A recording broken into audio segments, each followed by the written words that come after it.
हर cute दिखने वाला इंसान अच्छा नहीं होता। That's my personal experience. मैं टिप्पणी नहीं दे रहा हूं, मैं सच बात बता रहा हूं। It is very obvious that you get attracted to cute people, good looking people, attractive people, but all that glitter is not gold। और हर अच्छा इंसान या फिर स्टार्टिंग में जो आपको लग रहा है यार ये मेरी केयर कर रहा है, इसके जैसा बंदा मुझे दोबारा नहीं मिल सकता, और यार ये कितना क्यूट है, यार ये कितना स्वीट है। ज़रूरी नहीं है कि हर क्यूट और स्वीट दिखने वाला इंसान अंदर से भी इतना क्यूट और स्वीट हो। वो अपनी रियलिटी समय के साथ दिखाते हैं। ऐसा ही कुछ हुआ शौकरे खलीली के साथ। She fell in love with a very, she thought is a cute man, is a good man, caring person, is a loving husband. वो तो कुछ और ही निकला भाई। The rest is history. But before starting the review and the detail talk about this series, I will be really glad if you could please support me by subscribing to my channel. Let's start. Shakereh Khalili बहुत ही rich family से belong करती थी कि जो ancestors थे राजा महाराजा थे, nawabs and all थे। सो उसकी खलीली जी से शादी हुई थी, जो कि अकबर खलीली से शादी हुई थी। And he was in to embassy. So वो कभी शौकरे के साथ घर पे रहते ही नहीं थे और वो हमेशा ट्रैवल करते रहते थे because of work. She was into real estate and she was a really ambitious woman. She was a socialite, being from upper elite class family. So she used to attend parties and luxurious parties. उसके 4 बेटी थी जिसमें से सिर्फ एक बेटी के बारे में दिखाया है, दैट्स सबा। वो बेसिकली बॉम्बे में एक मॉडल थी और वो बॉम्बे और बैंगलोर टू एंड फ्रो करती रहती थी। जो फादर थे अकबर खलीली, वो रहते ही नहीं थे उनके साथ, तो इनके बीच में दूरियां बनती रही क्योंकि he was never there. He was always occupied in other countries like Iran and all. तो वहाँ पे उनका काम ज़्यादा था। इनके रिश्ते में दूरियां आती रही, शौकरे और अकबर खलीली के रिश्ते में। एंड इनका डिवोर्स हो गया क्योंकि शौकरे के पास उसके एंसेस्ट्रल ज़मीन थी, तो उनके काफ़ी लैंड डिस्प्यूट्स चल रहे थे। सो एक बार वो किसी पार्टी में गई जहाँ पे एक बेगम थी, उन्होंने उनको श्रद्धानंद से इंट्रोड्यूस करवाया। बेगम ने इंसिस्ट किया कि आप इनकी ज़रा हेल्प करिए, इनके थोड़े लैंड डिस्प्यूट्स है, उनकी हेल्प करिए so that it can be sorted out. Shraddhanand was a very intelligent man and जैसे एक गुरु होते हैं, वो बहुत ही मीठी मीठी बातें कह लो, आप उनसे मेस्मराइज हो जाओगे, वो इस टाइप के इंसान थे। कोई भी उनसे फैसिनेट हो जाएगा, लाइक अ स्पिरिचुअल गुरु जैसे होते हैं। So he was that kind of person. Shakereh started spending time with him and he started helping her in her solving her land issues and all, और वो उनके घर आने जाने लगे। इनका रिश्ता इतना ज़्यादा बढ़ गया दैट वो एक साथ रहने लगे। अगेंस्ट एवरीवन डिसीजन शौकरे ने श्रद्धानंद के साथ शादी कर ली and they started living in Richmond town. Richmond town एक एरिया है बैंगलोर का जहाँ पे उनका घर था। जब लैंड डिस्प्यूट्स हो रहे थे तभी सदानंद जो है, उन्होंने वो सारी ज़मीन जो शौकरे की थी, क्योंकि वो उसको डील कर रहे थे, उन्होंने वो ज़मीन अपने नाम कर ली और दैट मीन्स ही डिसीव्ड हर। मौके का फ़ायदा उठा के उन्होंने सारी ज़मीन और प्रॉपर्टी अपने नाम कर ली। ये लोग जब बैंगलोर में थे, इन्होंने अपनी real estate firm and companies ये सब स्टार्ट किया, साथ में काम करते थे। इनकी जो 4 बेटी थी वो सब फॉरेन में ही रहती थी सिवाय सबा के। वो इंडिया आई और वो बॉम्बे में मॉडल बन गई थी और वो अपनी मॉम के टच में थी। पूरी सीरीज़ में अकबर खलीली के बारे में कुछ ज़्यादा नहीं दिखाया है, बस थोड़ा सा कॉल रिकॉर्डिंग या ऑडियो रिकॉर्डिंग दिखाया है और साथ में सबा को ही दिखाया है। बाकी 3 बेटियां कहाँ हैं उनका कुछ अता पता नहीं इस सीरीज में, तो उनका नहीं दिखाया है। 91 के समय में जब सबा अपनी मम्मी को वापस कांटेक्ट करने की कोशिश करती है, क्योंकि ये अपनी मम्मी से रेगुलरली बात करती है over the call period and all, तो after some point of time she realise that her mom is missing. And जब वो अपनी मॉम को कॉल करती है, हमेशा श्रद्धानंद ही कॉल उठाते हैं और वो कहते हैं, वो हमेशा उससे झूठे बहाने बनाते हैं कि वो कभी लंदन गई है, कभी इंग्लैंड गई है, कभी यहाँ गई है, किसी उस पार्टी में गई है, उस पार्टी में गई है, कोई वो फंक्शन अटेंड करने गई है, कोई वो फंक्शन अटेंड करने गई है। सो इस तरह श्रद्धानंद सबा को डिसीव करते थे। सबा अपने घर भी आती थी ट्राइंग टू फाइंड आउट उसकी मॉम के साथ हुआ क्या, What has actually happened, but वो हमेशा उसको डिनाई करते थे, झूठ बोलते थे। सबा ने परेशान होके पुलिस कंप्लेन फाइल की और फिर उसके बाद इस केस में तहकीकात स्टार्ट हुई। Going back to Shraddhanand story, ये बेसिकली एक ब्राह्मण फैमिली से बिलोंग करते थे और बचपन में दिखाया गया कि एक बार ये बहुत बीमार हो गए थे, तो और बहुत ज़्यादा इनके मम्मी पापा ने सब कुछ ट्राई किया, दवा ट्राई की, झाड़ फूक ट्राई किया, बट कुछ हुआ नहीं। ये नहीं रिकवर कर पा रहे थे, तभी इनको एक स्वामी सदानंद जी हैं, उनके पास ले गए। वहाँ पे उनको कुछ योग विद्या थी, तो उन्होंने बोला कि ये बच्चा बच जाएगा और बड़ा होके ये कुछ महान काम करेगा, इसको ले जाओ, ये सही हो जाएगा। सदानंद जो थे, he is more of N ambitious person. वो शुरुआत से ही दिखाया गया है कि उसके अंदर ये थिंकिंग थी, he is different from others. वो अपने आप को ये सोचते थे कि मैं दुनिया से बाकी लोगों से अलग हूँ। वो सेल्फ अफर्मेशन, सेल्फ बिलीफ उसका था कि he is different from other people.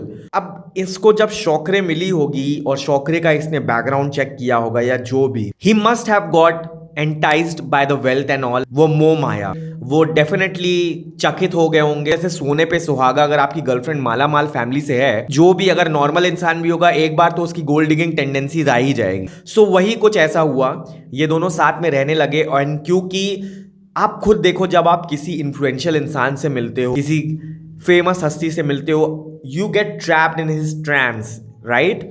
सो यही चीज हुआ शौकरे के साथ। She was trapped in Sadanand's trance, और ये दोनों, she was completely in awe of him. और उनके घर वालों ने इतना रिवोल्ट भी किया, but she was a strong headed women, और उसने ये बात नहीं मानी, and she started living with Sadanand. Police investigation start हुई 1991 से 1994।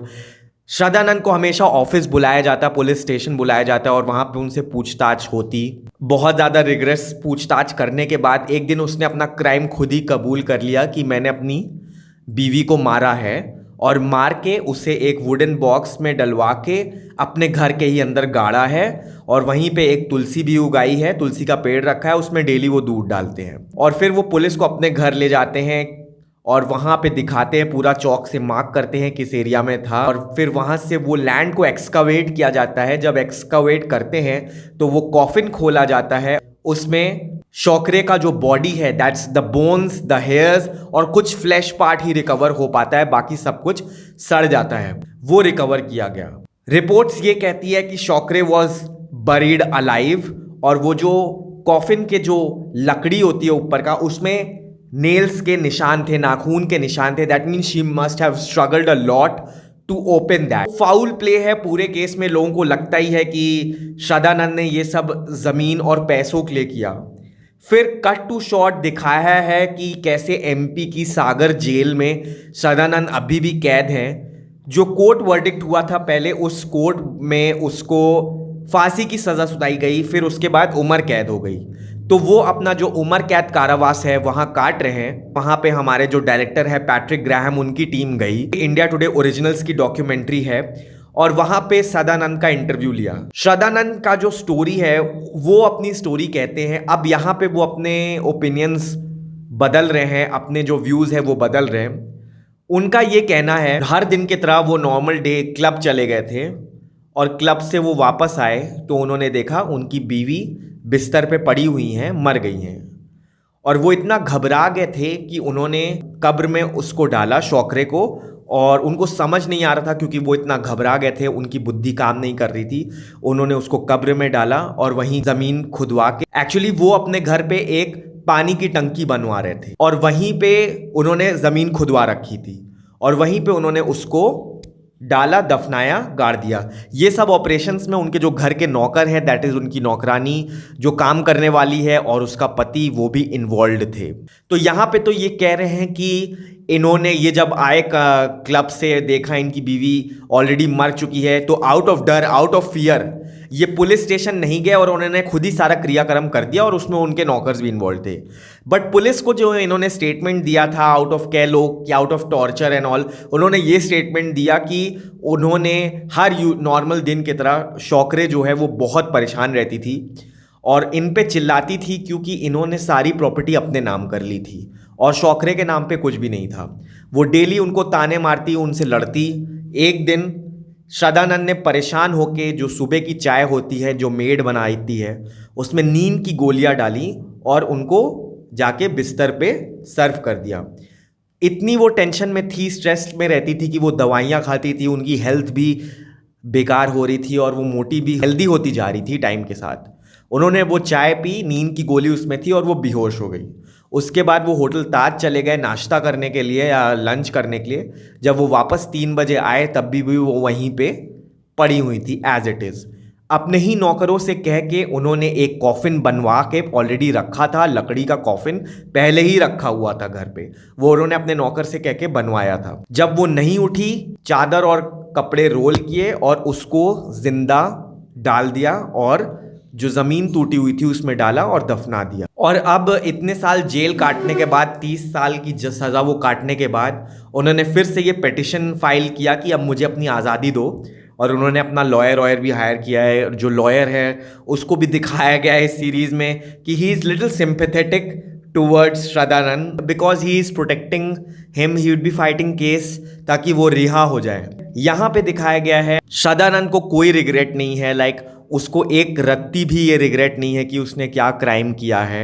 वो जेल में भले ही बेकार ज़िंदगी जी रहा हो, पर उस इंसान के अंदर एक शिकंज भी नहीं है जो एक दया या उसको रिग्रेट हो। आई थिंक अगर आपने नेटफ्लिक्स पे इंडियन प्रेडेटर देखा है तो उसमें राजा कैलेंडर वाला जो केस था, जब ये सब लोग कॉन्विक्टेड हो जाते हैं और जेल में अपना टाइम काट लेते हैं क्योंकि जेल का हर दिन इतना बेकार होता है, they start manipulating and they start saying things of their perspective. अगर आपने वो इंडियन प्रेडेटर वाला केस देखा है तो राजा कैलेंडर भी कह रहा है कि पॉलिटिशियंस ने उसको फंसाया है, और उसी तरह यहाँ श्रद्धानंद कह रहे हैं कि मैंने उस टाइम जो व्यूज़ दिए थे वो पुलिस के प्रेशर में दिए थे, असली स्टोरी ये है।